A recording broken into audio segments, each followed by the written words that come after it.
Hello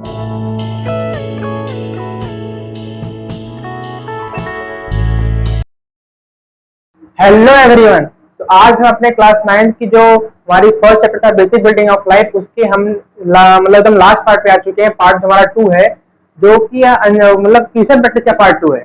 part first हमारा question practice का हो चुका है, जिसमें हमने 7 क्वेश्चन डिस्कस कर दिए हैं।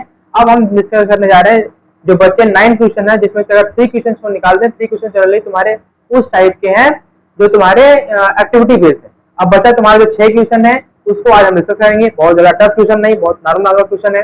कुछ क्वेश्चन उसमें ऐसे हैं जो तुम्हारे एनसीईआरटी के टॉपिक में तो दिए हुए हैं, लेकिन एनसीईआरटी से मान लो ऐसा एक्सप्लेन है कि सेल मेम्ब्रेन क्या होता है, सेल मेम्ब्रेन किससे बनती है, फॉस्फोलिपिड से बनती है, बाइलेयर होती है, उसके बारे में बताया गया। लेकिन कैसे सेल मेम्ब्रेन बनती है, किससे बनी हुई फॉस्फोलिपिड बताया जा रहा है, उसका कंपोजिशन उसमें हाइड्रोफिलिक हाइड्रोफोबिक होता है, उसमें कुछ इनर मेम्ब्रेनस प्रोटीन होती है, उसका मैट्रिक्स होता है, डबल लेयर होती है, ऐसे बन जाती है।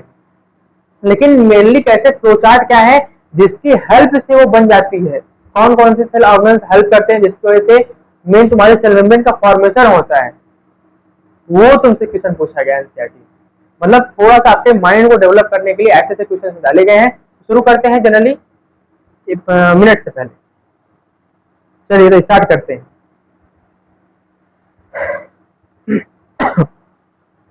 ये है हमारा क्वेश्चन नंबर 1 है, पहला है।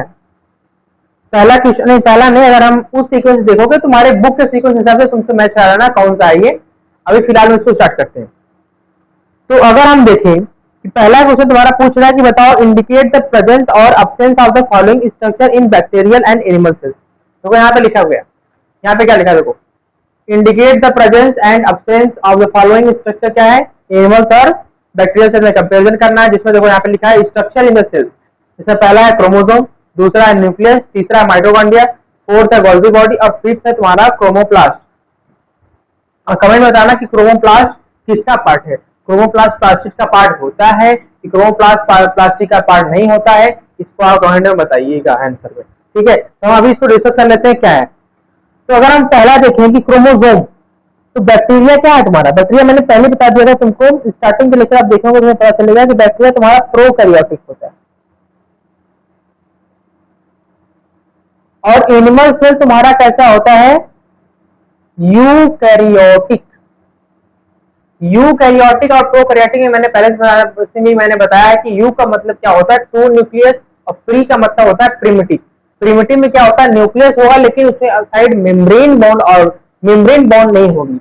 ऐसे स्ट्रक्चर या ऐसा ऑर्गेनिज्म जिस मतलब न्यूक्लियस का जनरली हम अगर प्रोकैरियोटिक बात करें तो उसके अंदर न्यूक्लियोइड उसका जेनेटिक मटेरियल होता है, न्यूक्लियस होता है लेकिन वो तुम्हारा क्या होता है, उसकी साइड मेम्ब्रेन नहीं होती, पूरा उसमें एकदम मिक्स हो जाता है, उसी को हम बोलते हैं न्यूक्लियोइड, तो मैंने पीछे बताया है। ठीक है, तो अगर हम पूछे क्रोमोसोम क्या इसके अंदर बैक्टीरिया सेल्स के अंदर क्रोमोसोम होते हैं या एनिमल सेल्स के अंदर क्रोमोसोम होते हैं, तो उस हिसाब से अगर हम बताएं तो क्या बताओगे आंसर में कि क्रोमोसोम इसकी पास फॉल्स क्रोमोसोम होता है।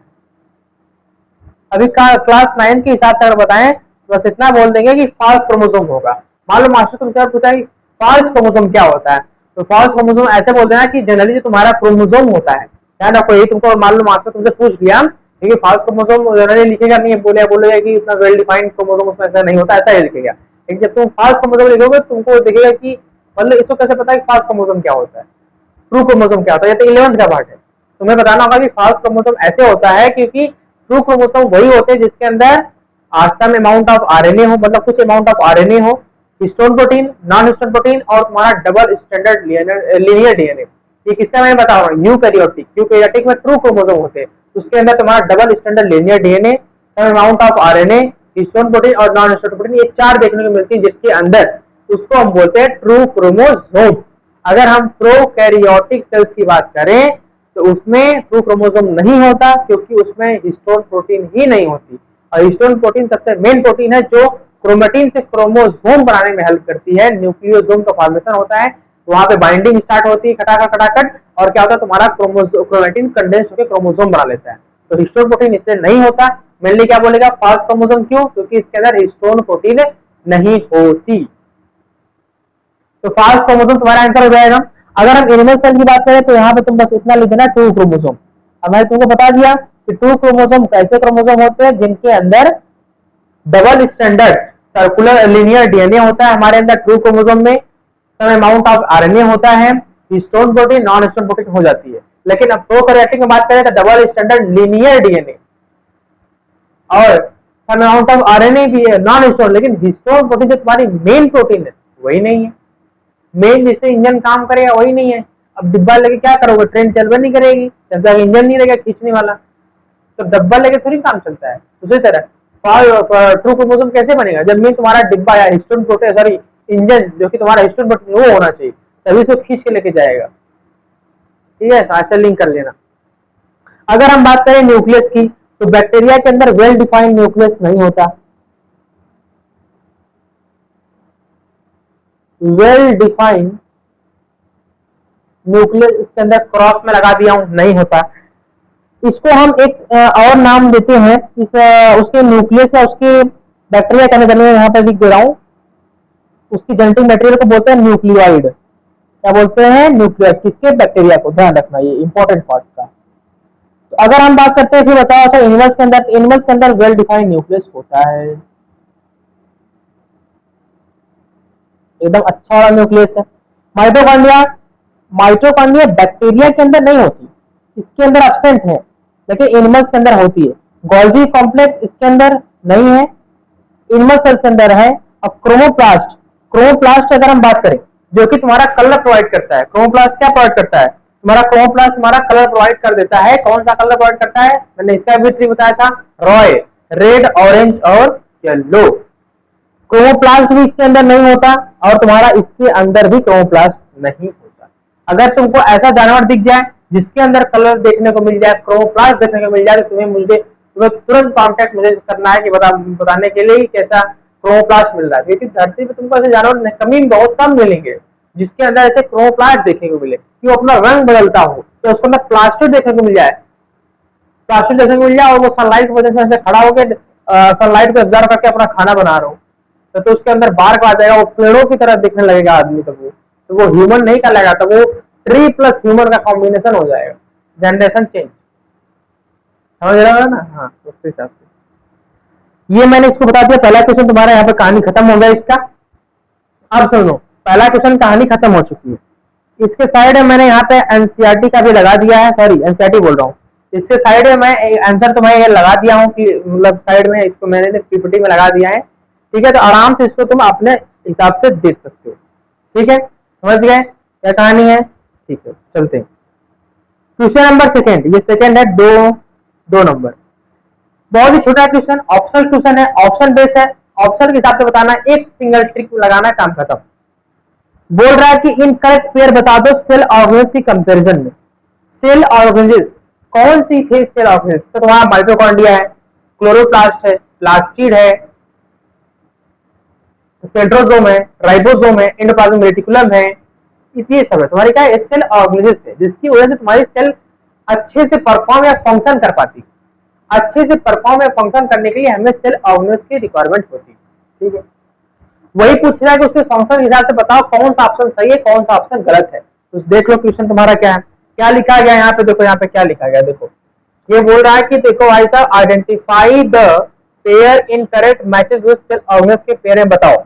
यहाँ पे पहला बोल रहा है ये वाला तुम्हें बोला राइबोसोम। राइबोसोम प्रोटीन सिंथेसिस कर देता है, बताओ सही होगी गलत, बताओ बताओ बताओ। ये जो तुम्हारा राइबोसोम है, ये राइबोसोम जो बता रहे हो, ये प्रोटीन सिंथेसिस करता है कि नहीं करता, ये बताओ। ऑप्शन बताना, मैं आंसर बता दे रहा हूँ, फिर कमेंट करके बता सकते हो तुम बाद में, पॉज करना इस पे, फिर लिखना कमेंट, फिर मेरा आंसर सुन लो। आंसर क्या होगा, हाँ राइबोसोम सिंथेसिस करता है, क्योंकि एंडोप्लाज्मिक रेटिकुलम के उस पार्ट पे जहां राइबोसोम होता है उसे बोलते हैं आरईआर, और आरईआर का फंक्शन होता है प्रोटीन को सिंथेसिस कर देना। दूसरा पार्ट देखो यहाँ पे नीचे क्या लिखा है, एससीआर। एससीआर लिपिड की सिंथेसिस तो करता है, लिपिड की, फैट की, आयंस की, स्टेरॉइड्स की, हार्मोन्स की, इनकी सिंथेसिस तो कर रहा है, लेकिन ये सेलुलोज की सिंथेसिस कैसे करेगा, सेलुलोज कैसे बना सकता है, ये मोस्ट अबंडेंट ऑर्गेनिक कंपाउंड को कैसे बना सकता है ये। तो ये वाला जो तुम्हारा है ना, एससीआर के कंपैरिजन में तुम्हारी जो लिपिड है ये तो सही है, लेकिन जो ये तुम्हारा सेलुलोज है ये गलत है। इसलिए तुम्हारा ऑप्शन भी सही, ऑप्शन नंबर बी ही होता है कि बी तुम्हारा इनकरेक्ट है। और दो तुम्हारा तीसरा लाइसोसोम, लाइसोसोम हाँ डाइजेस्टिंग ऑफ फॉरेन एजेंट करता है। क्यों करता है इसका रीजन मैं यहाँ पे लिख देता हूँ, किसकी इसके पास डाइजेस्टिव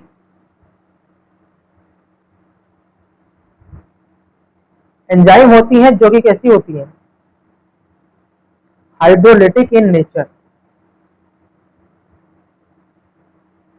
इसलिए तुम्हारा जो लाइसोसोम होता है वो डाइजेशन कर देता है फॉरेन एजेंट का, क्योंकि उसके पास क्या होते हैं, डाइजेस्टिव एंजाइम होती है जो हाइड्रोलाइटिक इन नेचर हो जाए, बोल सकते हो हाइड्रोलाइटिक इन नेचर या हाइड्रोलाइटिक एंजाइम। ठीक, और ये तुम्हारा जो ऑप्शन बी हो जाएगा, ये एससीआर यहाँ लिपिड के लिए तो अभी तक सही था। मान लो अगर ये सेलुलोज यहाँ से हटा दो, ये सेलुलोज सिंथेसिस जो बोल रहा है यहाँ पे लिपिड के लिए, उसको हटा दो, तो तुम्हारा ये वाला भी सही हो जाएगा, मतलब वो तुम्हारा इनकरेक्ट पेयर में तब ये हो जाएगा। तो इसमें से कोई ऐसा ऑप्शन नहीं है जो इनकरेक्ट है, लेकिन यहाँ पे क्या है कि एससीआर के साथ लिपिड तो दिया, सेलुलोज भी दे दिया, इसलिए ये ऑप्शन तुम्हारा इसलिए गलत हो जा रहा है, ये दूसरा इनकरेक्ट के हिसाब से तुम्हारा बी तुम्हारा इनकरेक्ट हो जाएगा। अगर सेलुलोज नहीं होता तो हम बोलते हैं कि तीनों में से कोई भी गलत नहीं है, कोई भी इनकरेक्ट पेयर इसमें नहीं। क्वेश्चन नंबर 3 आ जाओ। What outcome do you expect if all the mitochondria are removed from the eukaryotic cell? तुम क्या आउटकम पाओगे अगर तुम्हारे बॉडी से माइटोकॉन्ड्रिया को निकाल दें? क्या बोला है, what outcome do you expect if all the mitochondria are removed, सभी माइटोकॉन्ड्रिया को अगर रिमूव कर दे तो क्या तुम्हें आउटकम मिलेगा, किसके अंदर, यूकैरियोटिक सेल्स के अंदर, किसके अंदर, यूकैरियोटिक सेल्स के अंदर। ठीक, तो पहला पॉइंट देखो यहाँ पे लिखा है स्टॉप इन एनर्जी प्रोडक्शन, दूसरा पॉइंट है heart in cellular activities. Heart का मतलब क्या होता है, रोक देना, क्या रखो, ये हार्ट का मतलब क्या है, रोक देना। हार्ट का मतलब क्या करना, स्टॉप कर देना, ऐसा हो तुमको बाद में समझ लेना, इसलिए मैं लिख दे रहा हूँ। इसका मतलब क्या है, स्टॉप कर देना, heart in cellular activities. Third option है सेल डेथ, सेल की तुम्हारी डेथ हो जाएगी क्योंकि तुम्हारी एनर्जी नहीं मिलेगा। सेल की जो एनर्जी है जिसकी वजह से रेस्पिरेशन करके वो माइटोकॉन्ड्रिया की वजह से अपने सारे फंक्शन या ऑर्गेनिल्स को परफॉर्म करा रही थी, वो उसकी एनर्जी खत्म हो गई, उसको एनर्जी वो मिल नहीं रही है, तो तुम्हारी सेल डेथ कर जाएगी। और जब सेल डेथ करेगी तो टिश्यू डेथ करेगा, टिश्यू डेथ करेगा तो ऑर्गन डेथ करेगा, ऑर्गन डेथ करेगा तो ऑर्गेनिज्म डेथ करेगा, और पूरी ह्यूमन लाइफ डेथ हो जाएगी। तो माइटोकॉन्ड्रिया को निकालना आसान नहीं है। अब अगर एग्जाम पॉइंट ऑफ व्यू से देखे तुम्हारे कि तुम्हें क्या लिख के आना है वहां पे, उसके लिए मैं सिस्टम बता रहा हूँ, वो सिस्टम वही लिख के आना तुमको। अगर तुम ये वाला पार्ट यहाँ से देखो, यहाँ से ये वाला पार्ट अगर तुम नहीं भी लिखते हो तो चलेगा, नहीं भी लिखते हो चलेगा, लेकिन अगर इसको नहीं लिखते हो तो फिर तुमको ये लिखना पड़ेगा। अगर ऐसे क्वेश्चन आ जाए माइटोकॉन्ड्रिया अगर बाहर निकाल दे, रिमूव कर दे यूकैरियोटिक सेल्स के अंदर, तो तुम्हें मेन ये लिख के आना पड़ेगा कि if we removed mitochondria from eukaryotic cell we observe some unnecessary functions। क्या लिखोगे, पहले यहाँ पे लिखोगे स्टार्ट, यहाँ से मैं आंसर राइटिंग की ट्रिक बता दे रहा हूँ, यहाँ से लिखना, ऐसे लिखना, if you removed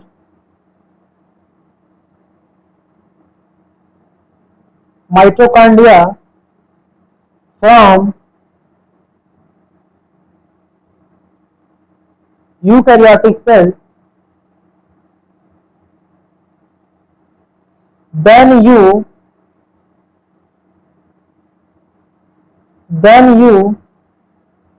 observe some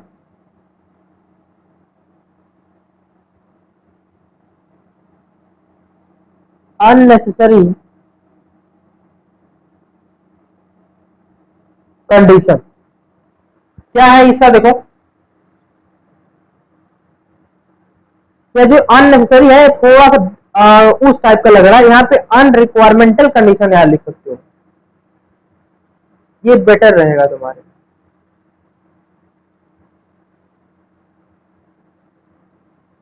ये मैंने क्या लिखा है, अनरिक्वायरमेंटल कंडीशंस।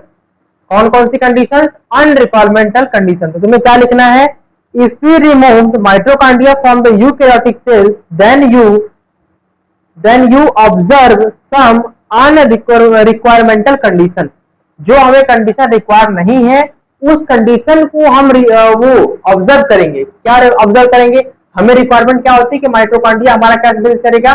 एनर्जी करेगा। रेस्पिरेशन क्या रहता है?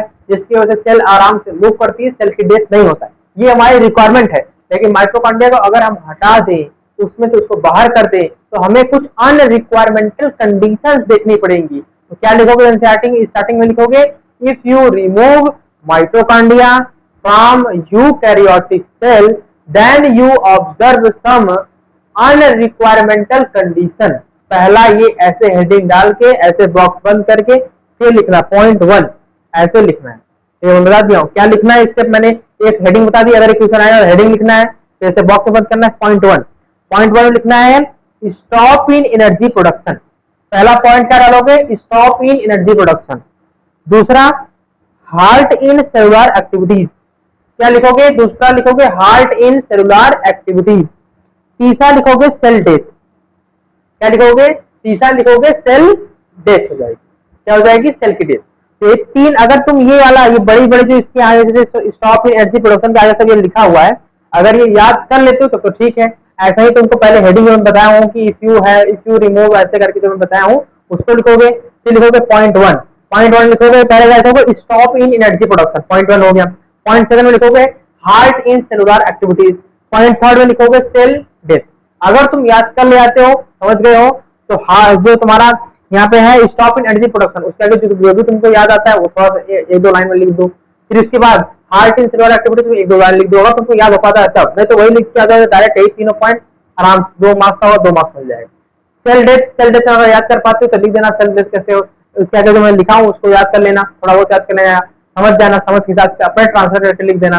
ठीक, अगर नहीं भी लिख पाते तो ये तीनों पॉइंट इनफ रहेगा, कोई दिक्कत नहीं, चलेगा। उसके बाद ये अगर इसके आगे वाला नहीं लिखते हो, उसके आगे थोड़ा भी एक्सप्लेन नहीं करते हो, तो तुम्हें क्या करना पड़ेगा उसके मैं सिस्टम बता रहा हूँ।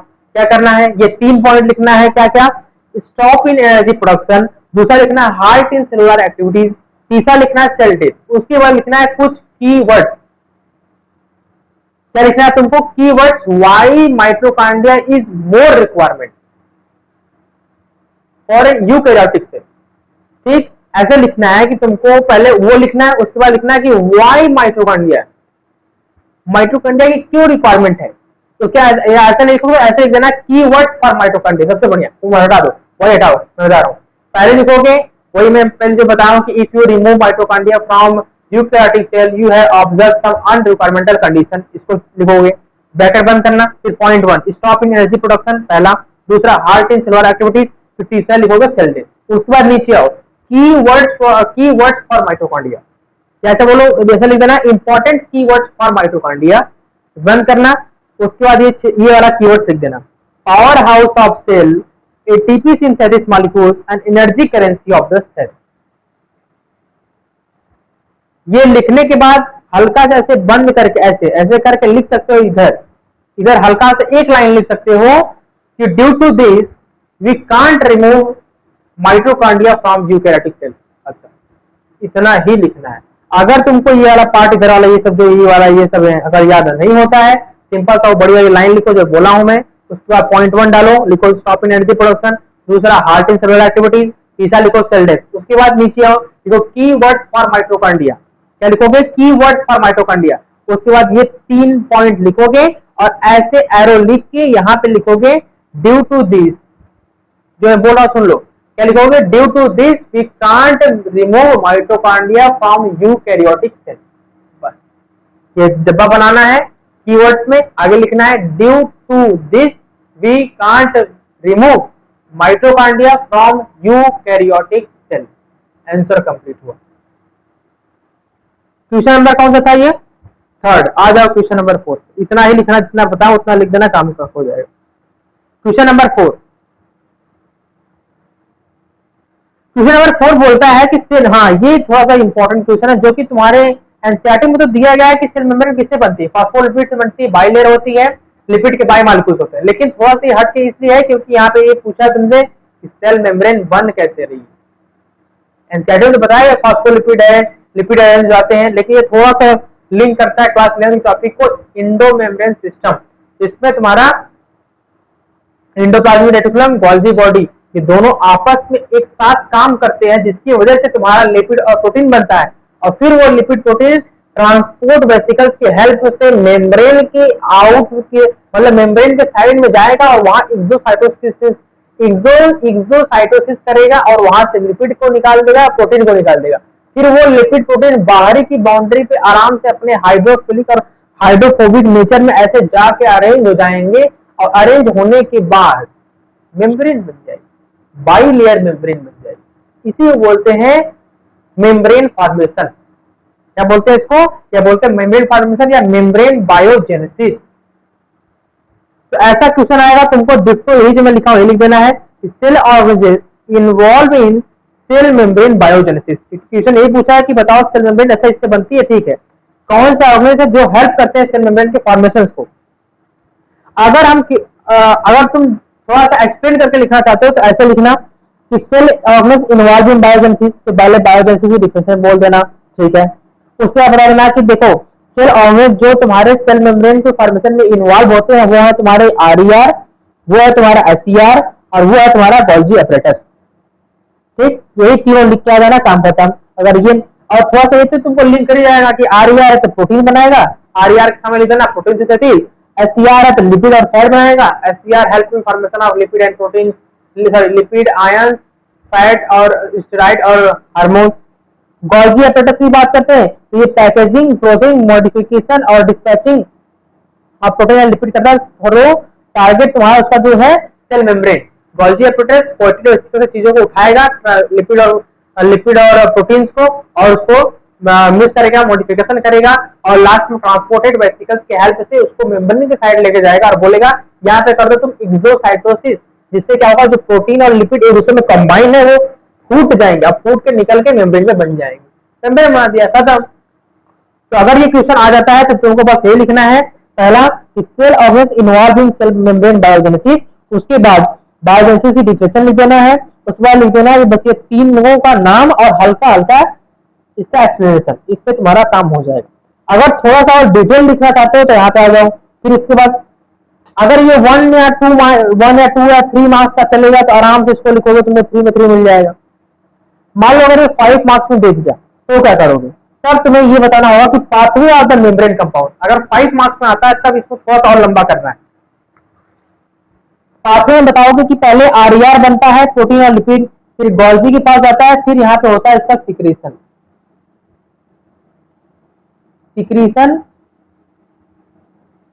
Towards membrane. क्या होगा? पहले इसकी सिंथेसिस होगी, कहां पे? आरईआर और इसकी दोनों की सिंथेसिस होगी तुम्हारे एंडोप्लाज्मिक रेटिकुलम में, पहला पॉइंट। फिर गोल्जी बॉडी के पास जाएगा, गोल्जी बॉडी के पास उसकी पैकेजिंग हो जाएगी, सेकंड पॉइंट। उसके बाद मॉडिफिकेशन होगा, थर्ड पॉइंट। फिर उसके बाद टारगेटिंग होगा, टारगेटिंग का मतलब अब तुम्हारी जो ट्रांसपोर्ट वेसिकल्स है वो गोल्जी अपरेटस के ट्रांसफेज से लेकर जाएगी और डिपोजिट कर देगी, फोर्थ पॉइंट। एक्सोसाइटोसिस हो जाएगा, कहानी काम खत्म, पांचवी पॉइंट। 5 मार्क्स में आएगा तो ये वाला पार्ट, मतलब ये पाथवे वाला पार्ट और ये पार्ट दोनों लिखना होगा। 2 और 3 मार्क्स में आएगा तो आराम से जो ये वाला केवल पार्ट है, मैं बॉक्स बना दे रहा हूं। अगर 2 या 3 बहुत होगा तो 4 मार्क्स में आएगा, तो इतना लिख देना, काम खत्म हो जाएगा। जो मैं ग्रीन से बनाया हूं वो तुम्हारा 2 to 4 मार्क्स के लिए है। अगर 5 के लिए आ जाए तो ये वाला ही बना देना। 5 के लिए आ जाए तो यहाँ पे लिख दे रहा हूं, मैं कहाँ पे लिखूं, कहाँ पे, यहाँ पे लिख दे रहा हूं,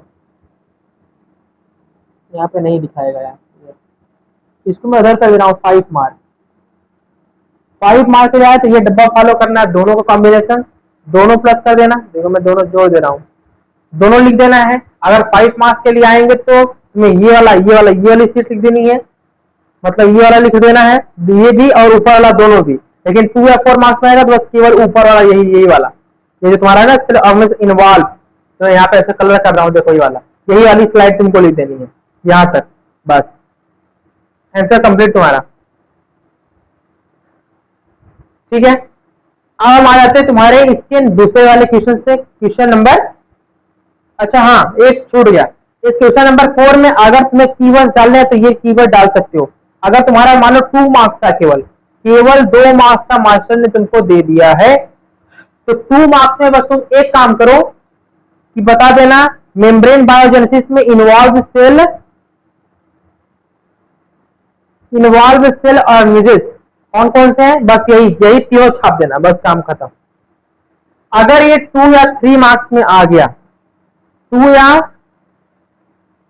3 मार्क्स में आ गया, तो 3 मार्क्स में आएगा तो हल्का सा इसको मेम्ब्रेन बायोजेनेसिस को एक्सप्लेन कर देना हल्का सा, और ये तीनों पॉइंट लिख देना ये वाली। अगर ये 2 मार्क्स में आ गया तो आराम से इसी स्लाइड को लिख देना, इतना ही बोल रहा हूं, बस इतना ही बॉक्स बना के लिख देना, आराम से तुमको 2 मार्क्स दे देगा, कोई दिक्कत नहीं, काट ही दे सकता हो।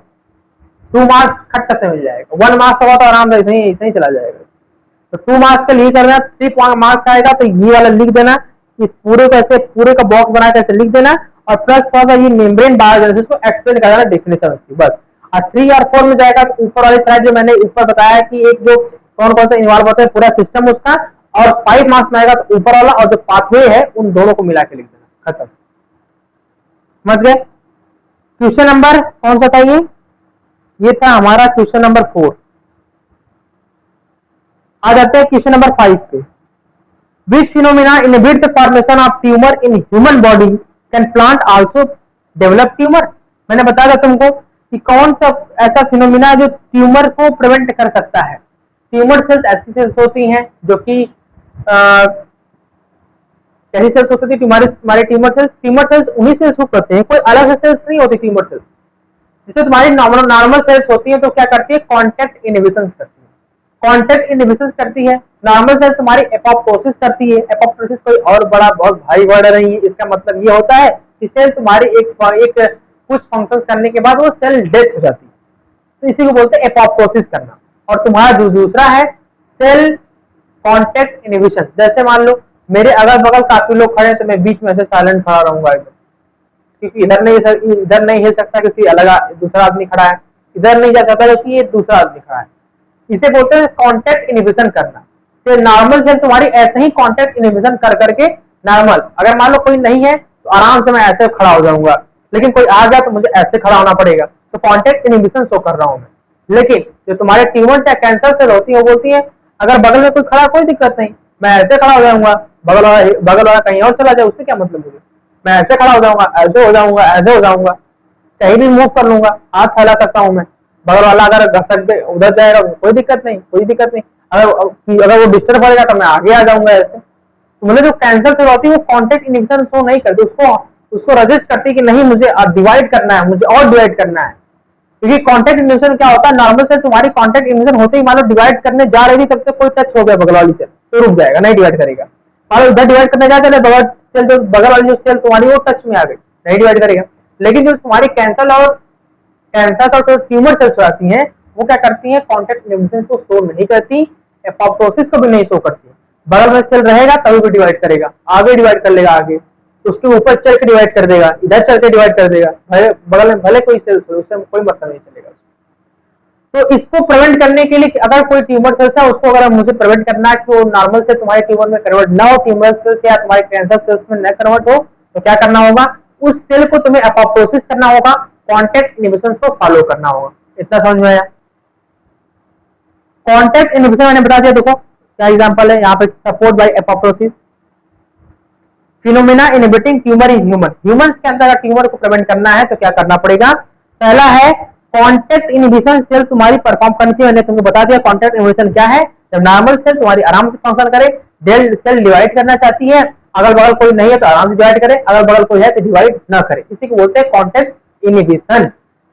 दूसरा apoptosis, permanent cell death, cell permanent death करनी चाहिए। नॉर्मल सेल्स कुछ समय के बाद रप्चर हो जाती है, डेड हो जाती है या 2 सेल में डिवाइड होकर खत्म हो जाती है, लेकिन कैंसर से डिवाइड नहीं करती, मतलब ये कहना गलत है। कैंसर से जो तुम्हारी होती है वो एपोप्टोसिस नहीं करती, वो मरती ही नहीं। यही सबसे बड़ा रीजन है कि तुम कैंसर को कभी प्रिवेंट नहीं कर सकते, अगर किसी को हो गया तब उसको जब डॉक्टर दवा जो चलाता है वो केवल उसके उतने इलाके को इफेक्ट को कम करता है कि मान लो तुम्हारे अगर इस पार्ट में हो चुका है, इस पार्ट में वो कैंसर सेल अफेक्ट कर चुकी है, तुम्हें कैंसर इस पार्ट में हाथ के इस पार्ट में हो गया, तो दवा के हेल्प से केवल इस बाउंड्री को प्रिवेंट किया जाएगा, इसी को कि इससे और कहीं ना फैले। क्योंकि उसको तुम कुछ भी चाहो, चाहे कीमोथेरेपी, रेडियोथेरेपी, कुछ भी कीमोथेरेपी कितना भी करो तुम, ये क्या करेगा ना, इसको डेड मार ही नहीं सकता, तुम्हारी मेडिसिन इसको मार नहीं सकती क्योंकि ये इमोर्टल होता है, ये एपोप्टोसिस नहीं करता कैंसर से। यही मेजर डिफरेंस होता है कैंसर सेल और नॉर्मल सेल्स के बीच में।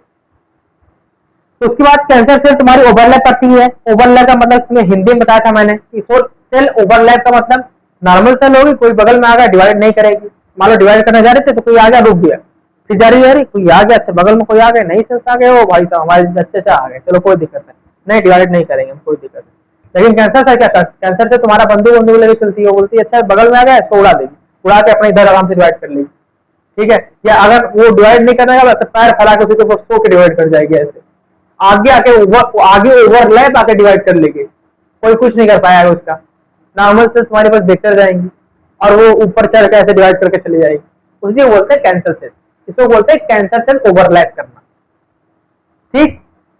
दूसरा, इसका एक और क्वेश्चन पूछा, देखो इसमें क्या पूछा है, फिनोमिना फॉर्मेशन कैसे इसको अपने ह्यूमन के अंदर ट्यूमर तुम कैसे बता सकते हो।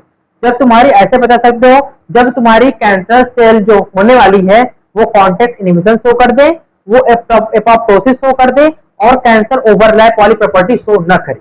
अगर ऐसा सिस्टम तुम्हारी नॉर्मल सेल कर रही है तो कभी भी ट्यूमर या कैंसर सेल्स के अंदर कन्वर्ट नहीं होगी, क्योंकि नॉर्मल सेल का फंक्शन यही है, कॉन्टेक्ट इनहिबिशन, एपोप्टोसिस और कैंसर ओवरलैप न करना, कैंसर की तरह दूसरे पे एक दूसरे के ऊपर ओवरलैप न करना, ये तुम्हारी नॉर्मल सेल का फंक्शन है।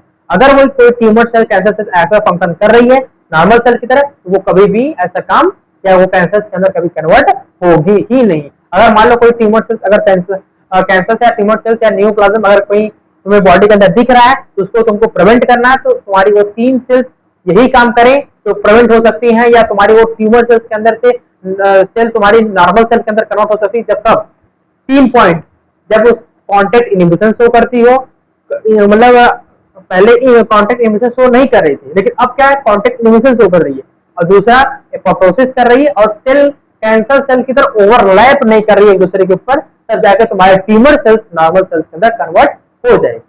दूसरा पॉइंट, दूसरा क्वेश्चन से पूछा गया है कि क्या प्लांट के अंदर ट्यूमर डेवलप हो सकता है। जी एकदम हो सकता है, yes plant can also develop tumour. Plant के अंदर जो ट्यूमर कॉज करता है उसे बोलते हैं गैल्स। वो कौन कॉज करता है, जनरली तुम्हारे एक्सटर्नल पैथोजेंस हो गए।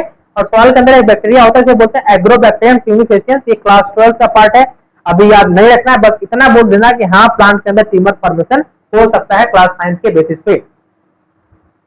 और कीवर्ड तुमको लिखना होगा, मैं यहाँ पे कीवर्ड तुम्हारे लिए अलग से लगा दिया हूँ। कीवर्ड्स डायरेक्ट तुमको अगर मान लो तुम्हें पूरा सिस्टम नहीं आ रहा है, कोई आंसर नहीं आता है, बस कीवर्ड ध्यान आ रहा है, वही लिख के चले आओ आराम से। तुमको अगर 3 मार्क्स का होगा तो 2 मार्क्स दे देंगे, 2 मार्क्स का एकदम एक्यूरेट वही सिस्टम पूरा पॉइंट्स है।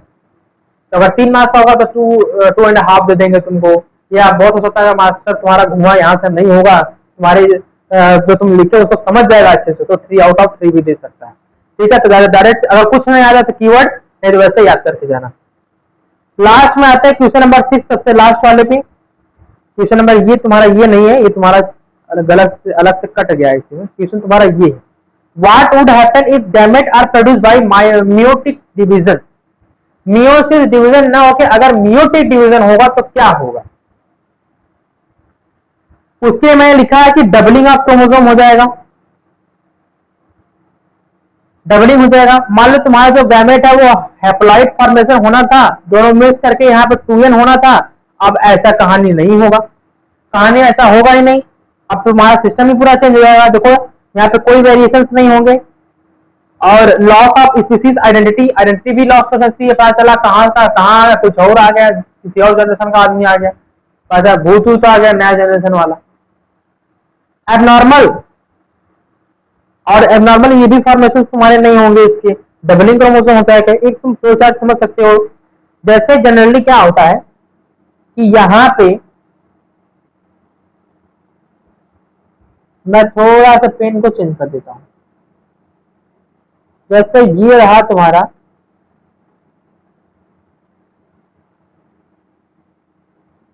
ये तुम्हारे 2 गैमीट हो गए, ये भी हैप्लॉइड था और ये भी हैप्लॉइड था, 2 यहाँ पे मिलकर फर्टिलाइज बना दिए तुम्हारा क्या 2n, जिसको बोलते थे जाइगोट। फिर इसके बाद डेवलप हुआ था एम्ब्रियो और एम्ब्रियो डेवलप करके तुम्हारा ह्यूमन, इसका फॉर्मेशन कर दिया था। ठीक है, इसमें कोई दिक्कत नहीं, ये तुम्हारी नॉर्मल मियोसिस है।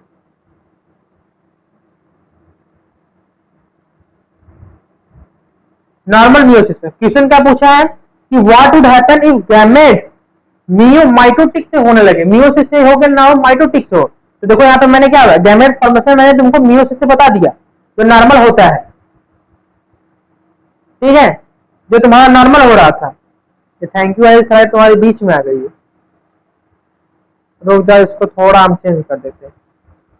थैंक यू वाली स्लाइड तुम्हारी आ चुकी है बीच में, उल्टा लग गया है, चलो कोई दिक्कत नहीं, यहाँ पर समझा दे रहा हूँ, लास्ट पार्ट है, खत्म है, इसके बाद फिर थैंक यू लगा दूंगा। ठीक है, सुनो, तो स्लाइड थोड़ा ऊपर नीचे हो गई है। अब मैं इसको उसी गैमेट फॉर्मेशन को तुम्हें बता देता हूँ।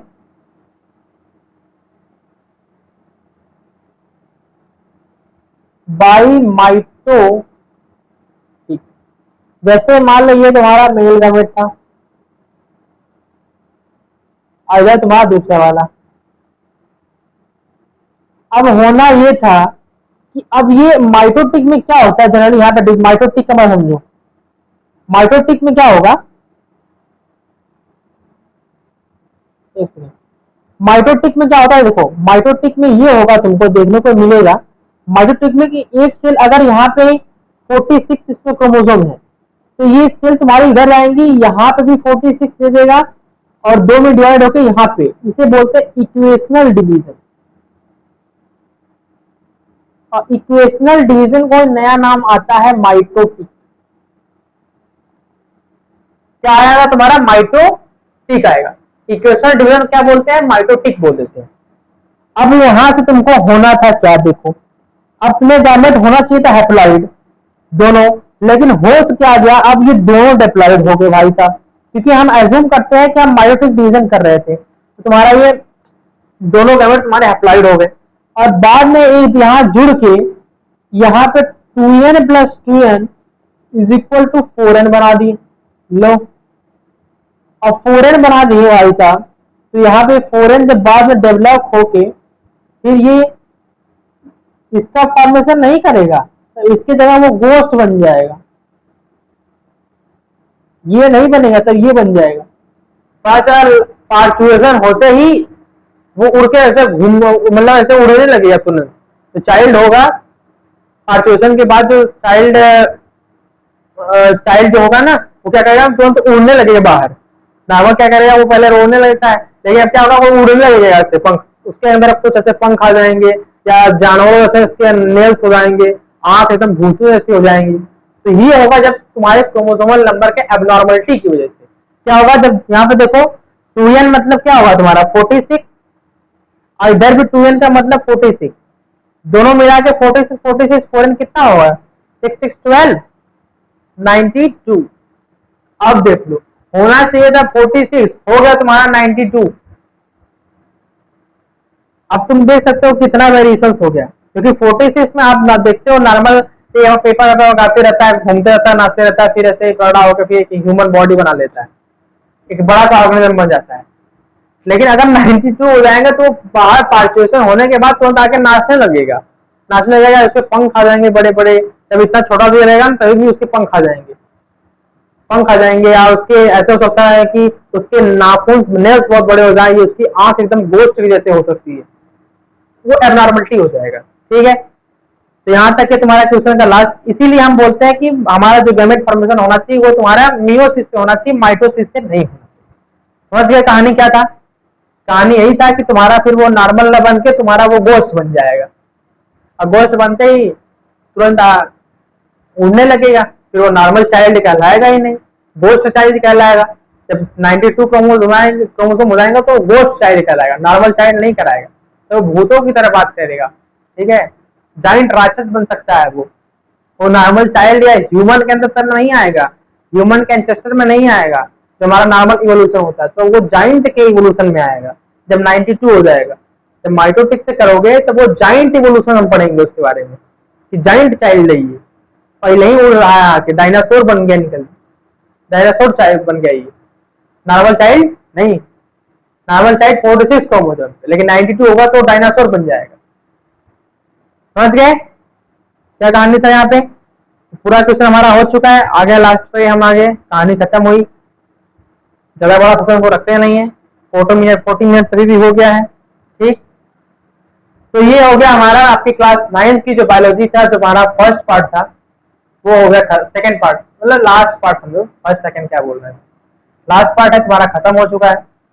चैप्टर फर्स्ट अब एकदम अच्छी तरह फिनिश हो गया तुम्हारा, दोनों में सब कुछ हो गया, एकदम थ्योरी हो गई, क्वेश्चन हो गए, इसके एनसीईआरटी क्वेश्चन सब हो गए। अब हम चलते हैं केमिस्ट्री और फिजिक्स के ऊपर। मोशन इन स्ट्रेट लाइन, मतलब तुम्हारा कोई ऐसे तरह चक्र है, मोशन है, जनरली वो 1D के अंदर बताया जाता है मोशन। स्ट्रेट लाइन मतलब 1 डायमेंशन, तो उसको हम देखेंगे नेक्स्ट पार्ट में, या तो फिर कोई केमिस्ट्री का पार्ट उठाएंगे। ठीक है, ठीक, तो साइंस के अंदर ये रहेगा। अगर जियोग्राफी का हो चुका है, या तो डेमोक्रेसी या तो हिस्ट्री में, अगर हिस्ट्री में डिस्कस करेंगे तो हिस्ट्री और पॉलिटिक्स होगा। ठीक, अगर हम साइंस की बात करते हैं तो उसमें केमिस्ट्री और फिजिक्स आएगा, क्योंकि अब बायो थोड़ा सा रोका जाए, क्योंकि आपके यूनिट टेस्ट के हिसाब से फर्स्ट पेपर हो चुका है। ठीक, मिलते हैं किसी नेक्स्ट वीडियो में नेक्स्ट, तब तक के लिए ओके बाय, थैंक यू, जय हिंद, जय भारत।